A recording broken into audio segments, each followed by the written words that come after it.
Isekai's meant to be garbage. I'm a documented hater, and I'm not ashamed because they're all uninspired, gimmicky, and underwhelming. Don't get me wrong, we've got a few genre-transcending bangers like Re:Zero and Mushoku Tensei that succeed in spite of being isekai, but the vast majority of the slave-trading, RPG-emulating, convenience market-venerating, mass-manufactured wastes of server space being shipped out every season are the reason I'm blown away by the budding masterpiece, 67 Worlds. This isn't just good for an isekai. I think it has the potential to achieve generational greatness, and to understand why, we're breaking down Chapter 1. The opening shot is a dark, sinister panel depicting creatures of horror as part of a sequence that reveals them to be beyond the threshold of a door at the end of a blackened hallway. Pushed in by a figure out of frame, a little girl drawn in the style crayons might conjure cries out for her father not to do this, but off-screen, he replies, "You broke the rules." Intrigue established. What rules? Before she can escape, the exit is sealed, and presumably as some form of punishment, she is sentenced to 1 hour within the hellscape. "Willow! Willow! Are you awake yet?" As a show don't tell merchant, I think that's a powerful opening. The visual style is simple and hardly professional, yet eerie, as if drawn by a disturbed child. And what that scene depicts appears to be a moment of trauma from the character named Willow, who wakes up in a cold sweat from this nightmarish remembrance. What I absolutely love about this is how the art styles contrast between her nightmare and the present of the story. First, her past is a cold, dark black, and her present is bright, in the company of who we can assume to be a loving figure. Second, instead of maintaining the full art and design quality of the main scenes, the nightmare is made to appear a conjuration of a scarred mind. Why this is meaningful is because that means we can't fully trust the events that play back in Willow's mind, as they might express how she perceived things over how they actually happened. Pardon my over-analyzing what was barely above a crayon scene. This was just the first sign that this story might be peak, because it suggested very strongly that our protagonist might be mentally unstable, and that just does so much for making an interesting character, something very few isekai protagonists can claim to be. We find out the leading lady's name is Willow, as she's woken up by a younger girl who persuades her to watch a hunting contest, and that's when we get the next really interesting shot. The girls running through the village. From the architecture, I want to say Viking-era Scandinavia, but what really catches my eye is obviously the fact that the villagers, every man, woman, and child, wear masks. Everyone but the two characters they focus their gazes on. I like the directive decision here to reveal the villagers in a wide, elaborate shot to make it clear beyond doubt and without words that our named characters, Willow and Naya, are special in some way, perhaps explaining Willow's earlier reluctance to attend any village festivities. They arrive before what we can presume to be the hunting party and draw the attention of a man who likely holds a position of leadership from his placement, addressing the hunters. "Papa, Willow wants to join." "That's why you dragged me here." "She can't join." "I don't want to join." "Oath Child." "She has a name." "Oath Child." If an unmasked warrior participates, how can any of us hope to win? It has always been the custom. "Naya, let's go." "I just want everyone to get along. Willow's only trying to—" "She profanes the Newman, endangers us, disrespects our traditions." Traditions? I'm all for freedom of religion. Daddy taught me how important that is. But you backwater ghouls aren't reciting prayers and burning incense. "You're sacrificing children." brilliant sequence. Willow and Naya's dad are shown to have a tension between them that they try to suppress by limiting their acknowledgement of one another, which indicates some attempt is made to coexist, but the way both characters who initially present themselves as calm lash out when Naya is involved shows that they only tolerate each other on her behalf, but conversely only hate each other for their differing relationships with Naya. What are these relationships? Willow tries to show her affection and likely keeps her close to protect her after a flashback we'll talk about shows that she saved Naya from being sacrificed, while Naya's father shows through his body language and insistence on demonizing Willow that he wishes for Naya to be close to him. Why does he want to sacrifice someone he still holds in his heart?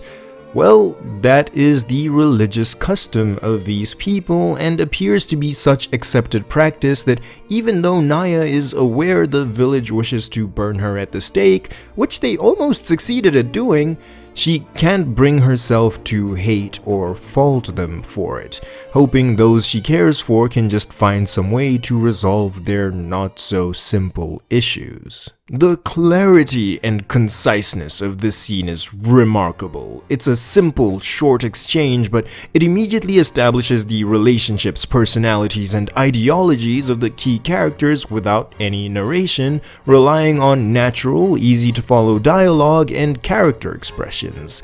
The writing is too clean. I haven't even finished breaking down what makes this scene so elite. The execution of the flashback? Excellent. A key scene meant to make you understand the main characters is unfolding. Tension is rising and emotion is building, but because of how early the scene is in the comic, there's critical context missing behind why the characters resent each other. Willow's declaration that this village sacrifices children is meant to be an impactful moment, but if she just says it, it'll feel out of place, yet if we delve into a full recollection, it'll ruin the momentum the scene had generated and affect pacing. The solution? At Papa Naya's mention of tradition, we have a disbelieving look on Willow's face. She's stunned by the words he said, and as she recalls the traditions he speaks of, we get an establishing shot of the nearby forest glowing in the night. For the benefit of the readers, then view through her eyes in a point of view perspective the events of her first appearance in the village. It's all one long, fractured panel with no dialogue at all, only a series of glimpses to the key events of the night that are meant to act as a window into Willow's mind at this exact moment. Visual storytelling takes advantage of the medium to preserve pace, making the flashback as short as possible, allowing a seamless transition back into the dialogue of the present story where, with her memories refreshed, Willow's righteous indignation surfaces. Now, that flow control might already seem like a masterful feat, but there's still one more thing this scene accomplishes.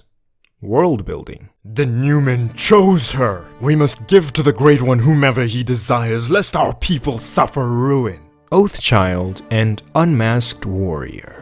The terms Papa Naya uses to refer to the two girls in conversation denote them as special. While it's never explicitly stated, the author at multiple points leaves room for you to think for yourself, we can assume Naya's designation has to do with her role as a sacrifice to the village's supreme being. Unmasked warrior, on the other hand, is a little harder to decipher. Chief Arhi, I'm tired of dancing around his name, it's casually stated later in the chapter, mentions the term as justification for Willow's exclusion from the hunting contest. He suggests that she so far surpasses everyone else that they can't even compete, and while at first this seems exaggerated or could be interpreted as a taunt, two things happen within this conversation that reveal he firmly believes this. 1. In Willow's flashback, there's a shot of her displaying tremendous physical strength to fight off the village on the night of the ritual.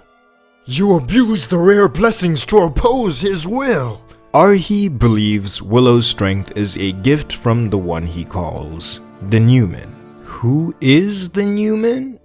Beyond their object of worship, we have no idea. But from Arhi's willingness to offer his daughter to the Newman, his belief that the Newman protects them grants power, and the reverence he shows in tracing his hand along the spiral of his mask, which we can deduce from context is religious apparel, we can tell that the Newman is an absolute entity to these people, as religious figures often were in those times, and it sets the stage for a significant source of conflict in the story to be the ideological differences between Willow and the natives. I had to put Isekai in the title to draw you here, and told you this was an Isekai at the start of the video so you wouldn't think I lied, but that was a bit of a spoiler.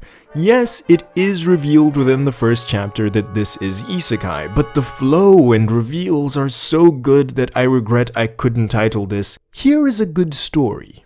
Go read. While Willow obviously doesn't dress like the rest of the villagers, it's less that her clothes are out of place and more that they're just inappropriate for the weather.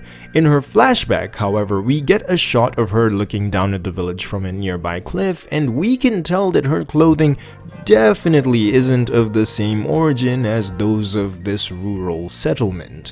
Additionally, when she refers to her father's teachings, they obviously contradict those of this place, and she thinks of it as being backwater, which means she's from somewhere more advanced. Willow storms off as Arhi mutters some curse under his breath, and she expresses frustration lost in thought. "I'm finally back on Earth. Why couldn't it be?" And she looks down wistfully to her obviously modern bracelet, inscription obscured save for 2025. This is some powerful writing right here, some of the most skilled execution I've ever read.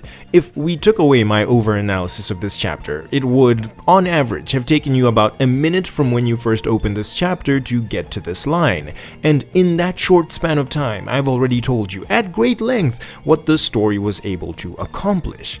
On its own, that would be commendable, but it went to the trouble of setting such a firm image of the world in your mind, only to tell you something completely different is happening. It's hard to catch modern readers off guard, and to have a surprise of this degree so early on. We're witnessing peak, I tell you. Willow's revelation that she has returned to Earth shatters the idea that this might have been some fantasy world, and instead tells us that she has already been to places that defy logic. Additionally, her disappointment with her presumably coveted homecoming, we can deduce, comes not from where she is, but when she is. Meaning that after her hard work getting back to her home world, she has been devastated to find that she returned to the wrong point in time. When is she really from? We can guess sometime close to 2025 if the inscription on her bracelet is a date that holds meaning to her, which her expression suggests. Where did she go? How long was she gone? How did she find herself in her current situation? Intrigue again spikes from such a simple sequence, and leveraging predicted investment by readers, we dive again into Willow's mind. What does she think as she stares at this bracelet that holds such importance to her? Good morning, Willow. Daddy? Where's Teacher Amy? She's under the weather today, so I'll be your teacher. Yay! Willow, you can't be happy when someone's going through something difficult. I'm sorry. I'm not happy she's sick too. I just don't get to spend as much time with you anymore. After Daddy's all done with his work and makes you healthy, we'll spend every day playing together. Promise? I promise. Now, you know you can't skip your lessons. I know. What am I learning today? Another eerie recollection of Willow's, not in the clear style of her flashback to saving Naya, but in the style of the nightmare she was woken from. Maybe the difference in style has to do with how recent these memories are, or perhaps instead how fundamental? Let me stop. These flashbacks that look more like constructs of a child's mind than first-hand memories allow us some better understanding of key moments in Willow's development, but I can't put into words what the reasoning behind the art style might be. Maybe it's a stylistic choice, artistic expression, a cheat code, I don't know, but I like it. It makes her past feel darker, and sure enough, the first one of these featured her being locked away, and the second reveals in a strange sequence her father's face and the fact that she was gravely ill. The ease with which Willow accepts that even in her poor health she must be studious tells us that this is normal to her, and is a callback to the opening of the series where she received some extreme punishment for violating an unknown rule. We know neither the true nature of her punishment nor the violation deserving of it, but from the positive emotions she feels for her father in spite of it, it must be something they both believed unavoidable. Why so? We're still unsure from the available chapters, but this flashback gives us something much more interesting to think about first. Willow is sick. She appears to be receiving modern treatment, so that supports the theory that she's from a different time. What we want to pay attention to are the comments her father makes about her sickness. Once he's done with his work and makes her healthy, he says. That right there tells us that whatever condition she has is completely untreatable, or he wouldn't seclude himself from her in hopes of discovering a cure on his own. Now, a low-level question would be, what is she suffering from? The real question is, how in the world did she go from bedridden to superhuman? Does this have to do with whatever her father was working on, or do we charge it all to Truck-kun? Even if the answer isn't the former, the quality of the writing has been way too high so far for me to believe it was the latter. Something happened for her to be vaulted from Earth, and now we're left wondering not just where she went, but why. Her focus snaps back to the present as a rider I'll assume was one of the Watchers calls out to the chief warning that the bear that drew them out for a hunting contest was a trap. Invaders besiege the village, Chief Arhi blames Willow and she hides Naya away, in case her father tries sacrificing her again, before strutting her stuff and repelling the invading force single-handedly. I have a great video on fights, so I won't break down the action, but what's most noteworthy in this sequence is that the invaders appear to be targeting the Oath Child and go after Willow instead. Perhaps thinking that the Oath Child would be the only unmasked girl, as Willow's appearance here is recent. When she retaliates with superhuman force, they declare her an unmasked warrior as Arhi did, and retreat from the village, at which point Willow takes the opportunity to lecture Arhi on his cowardice, leading him to prefer sacrificing his people over protecting them himself. The invader's use of similar terms as the village chief suggests that the entire region follows similar religious practices, but the different markings on their masks might be a sign that they belong to separate sects or denominations. Perhaps the reason for this battle. Having heard Willow speak, the lone captured invader expresses shock that she is sane, on the basis of her being the fabled unmasked warrior, but Arhi doesn't acknowledge him. Why have you attacked us? Ha ha ha ha ha, maniacal laughter. I'm sorry guys, my voice is gone. Our Newman declared your oath was broken, and indeed the divine protection has abandoned you. Whatever weakness led you to shield your offspring from the sacrifice shall be the reason your altar falls and your people perish. Though she may oppose the Newman, the girl fights for us. Your host is worthless before an unmasked warrior. Do you believe we would seek to carry out the will of our Newman without conviction? No, warrior, we must complete the ritual at once. What? No! That's scary. Sometimes religions have to be. Without punishment, people don't always follow the rules. Pray, seek his mercy. Are the rules always fair, like yours? No. Sometimes they're evil. What is he doing? Some people make rules only to exploit others, but we don't have any proof for or against most religious claims. Oh, sweet tribe mother, we long to carry out your will. No gods have ever lived among us. No people on earth can manifest miracles, but people cling to faith anyway.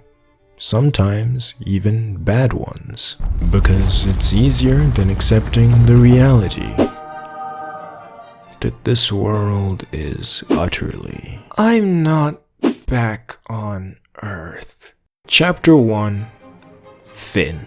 Whether you fell for the author's deception and believed Willow was back on Earth, or you were a skeptic who didn't buy that was the case, there was uncertainty planted in your heart, and it was for the purpose of selling you on Willow's evolving emotions as she found out the truth for herself. She has in fact been isekai'd again. How many times it has been, and the outcomes of the previous instances, or whether she just got moved around within the same world, are not known to us yet, but we obviously can't have all the answers to a story's questions by the end of the first chapter. In fact, we haven't even gotten to the parts that might make the story a masterpiece yet. Chapter 1 was all premise establishment. The creator wanted to introduce their protagonist, introduce you to their setting, and flex their mastery over the art of storytelling. The entire chapter was just a technical masterclass, a demonstration of their proficiency in the art of writing and art of directing.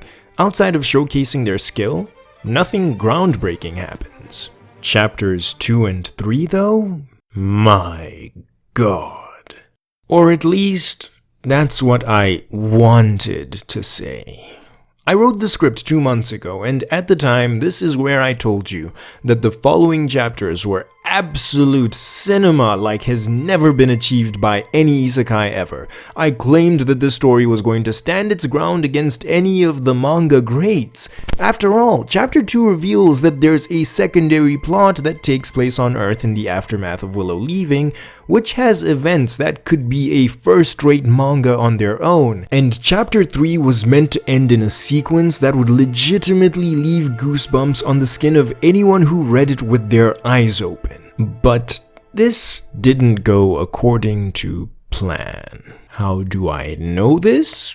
Because I wrote 67 worlds. My regular subscribers probably cringed all the way through this shameless video, but I warned them it was coming right after I first planned this. There's a contest currently running on Webtoon, Webcomic Legends. 4 categories, 2 months to submit top 10 stories from each group advance to a second round where they battle for exact placements and a grand prize. Highest rankers get the fattest bags, and here's what I was actually competing for. A guaranteed serialization agreement on the platform that's got Tower of God, God of High School, and Omniscient Reader, and turned them all into anime. This video was originally intended to sell you on 67 worlds as the second coming of sliced bread to convince you to go and finish reading the available chapters. But production didn't go according to plan.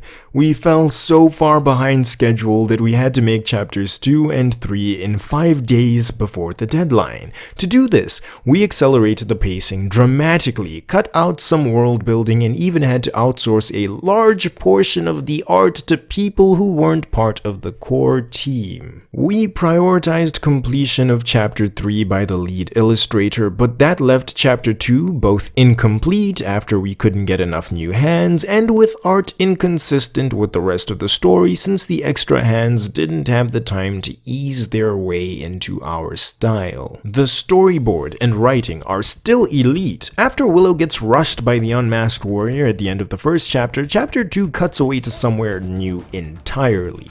A modern living room we didn't have the time to clean up the background for. Oren, why would you do this to me? Director, I assure you... I asked for one thing. 60 seconds. Leave me alone. I quit. My research failed. People died. She died.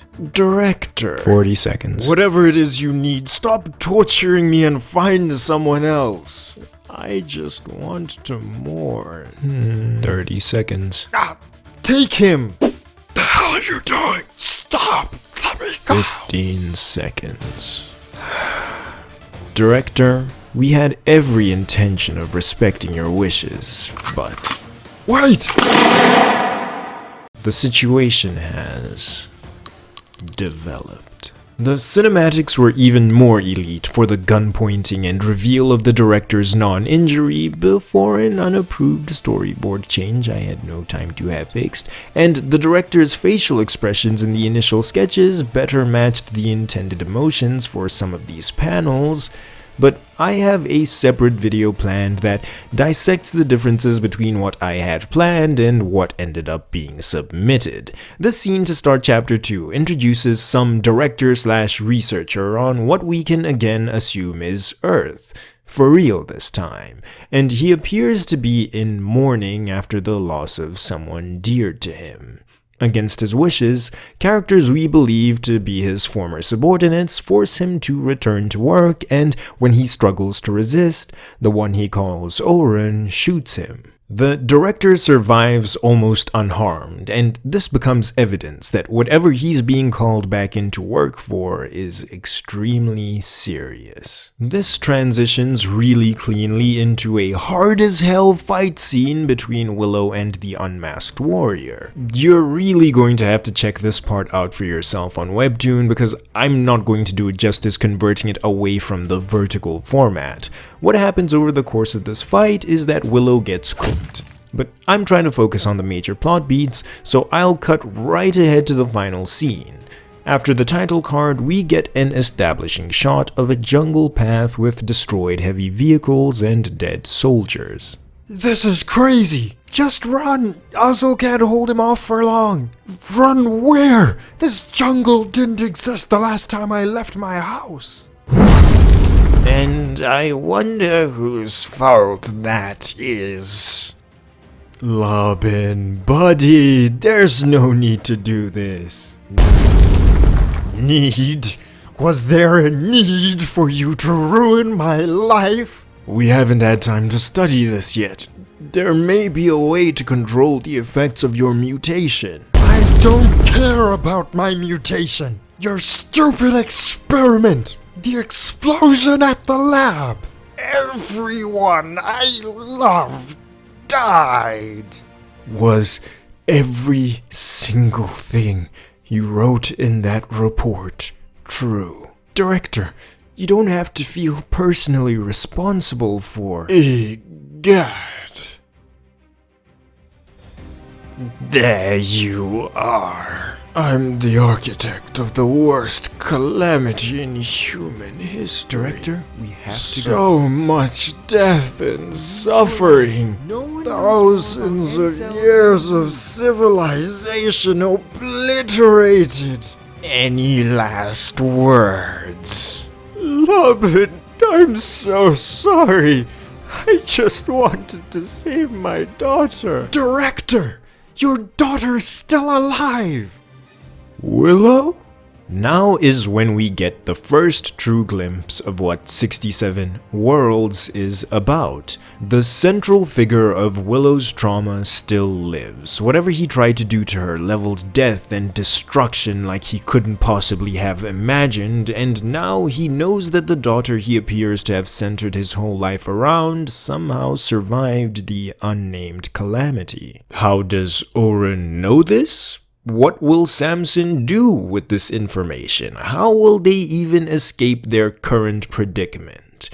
Well, the only way to find that out is if 67 Worlds gets greenlit for extra chapters. How does that happen?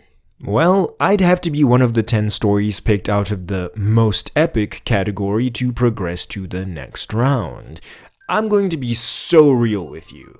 If I'm allowed to tell this story at its correct pace without concern for whether I can give a panel of judges enough hints about where it's supposed to go, I truly believe I could put together an epic of a scale I'm not sure any of you watching have ever seen. If you've read the climax in the second part of episode 3, you know what I'm talking about. While the final sequence was cut short because of the deadline and the fight before that was rushed, I know that you could tell we were less than 5 panels away from something that could only leave you thinking, holy peak. With this deadline having passed, there's nothing more I can do to try persuade the judges in my favor, but there's a lot that you can do. My story and the 1,300 other entries are going to be judged on the following 4 categories. Artwork, 20% of the grade. We're already looking pretty cooked here, I can't lie. Storytelling and hooks,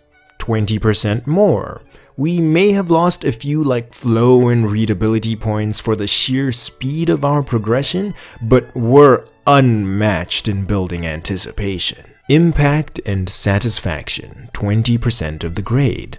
If I'd had 5 more panels, we'd have gotten double the maximum points available here, but we gave up a lot of the score here because we just didn't build everything up to our satisfaction.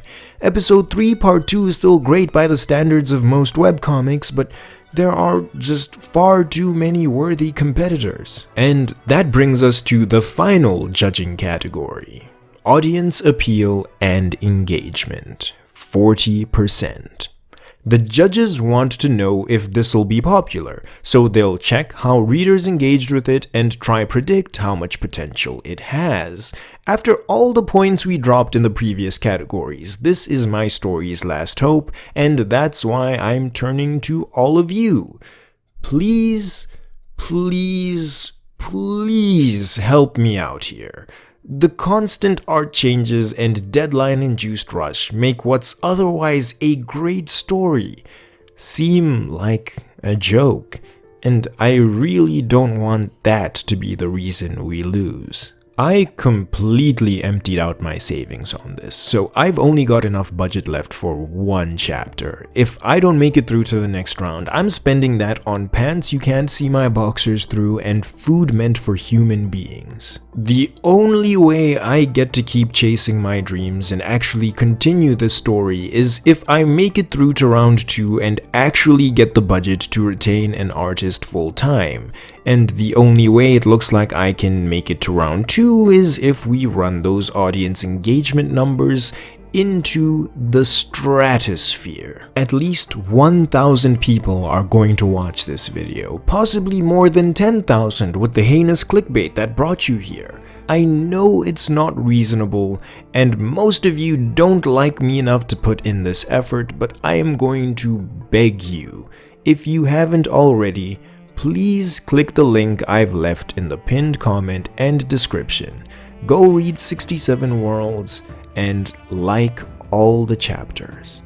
It's split into 7 parts, so each of you can give it a whole 7 likes to run us up the leaderboard. You might think that 10,000 people doing this is completely impractical, but with the distance I currently am from first place, it would only take 5 of you to move me up a single spot and get me that tiny bit closer to the judges taking a chance on me and letting me redeem myself for the less than perfect product I was forced to release. Please don't leave it to the next guy and be one of those few, and do it soon because judging already started. I won't be greedy and say you have to comment too, but that would be appreciated. I'll be doing a Q&A soon where I answer all your questions, so you can leave them there and wait for a response in the next video. Thank you to the patrons Fireboy Hates Water Girl, Leaf, Stefan, I'm sorry, Lucas HF, Draith, Dawn, Dest, Ali AM, Martin Johansson, and Obadiah Kofi Adu Sosu for literally paying for this to be possible. Thanks to Infinity for watching this far and helping in the battle against Algorithm Sama. This has been Kenchan. grifting, honestly.